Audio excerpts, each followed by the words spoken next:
How's it going, Ram fans? I'm Sydney Wicker, joined by Luke Zahlmann from the Collegian, and we're out here in Las Vegas at the Thomas & Mack Center where CSU is preparing to take on Utah State.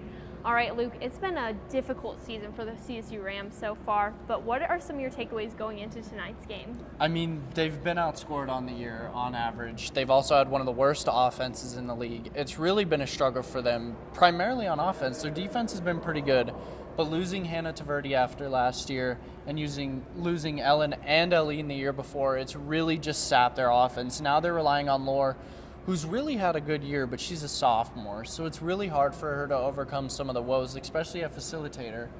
And they're going to have to deal with a pretty big threat tonight in Bassett, Haley Bassett. She's been very good against CSU this year. She's exploited a lack of size for them down low. They've thrown Tatum Newbert at her, they've thrown Lena Svanholm at her, but they really haven't been able to contain her. And it really hasn't been on the boards, it's just mainly been in scoring. The boards, they kind of leave up to another player. Yes, for sure. And another player for Utah State that CSU really needs to look out for is Shannon Duffy, who scored 29 points against the CSU offense earlier this season. So she can definitely get into the back of the net, and CSU's defense and offense have both struggled this year. So that team trying to compete with someone with that much talent can be really difficult for the CSU team. Yeah, it's been a struggle since they lost Rochelle Marble. Obviously, she goes down in the exhibition season. Before the year even started, she goes down with a knee injury. So the onus has really been placed on Grace Carvalho. It's really been a struggle for her too.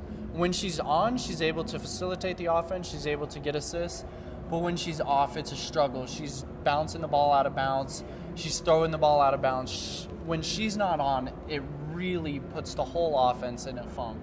Yes, for sure, and I think the CSU team as a whole really struggled finding their leader this season and finding someone to really take control. Like you said earlier, Hannah Taverdi and some of those leaders that left, they haven't really found anyone to replace them since. So seeing how this team does tonight will be really interesting, especially compared to how they played Utah State in the past few games. But I like that you brought up Grace Carvalho because I think she's a player that's constantly overlooked, and if she's in her mindset and she's ready to play, she'll be a huge key contributor for the Rams tonight. But Ram fans, that is all we have for you right now. But to stay tuned on more updates, you can follow us on sports_CTV, or you can head to thecollegian.com. From the Thomas & Mack Center, I'm Sydney Wicker here with Luke Zahlmann.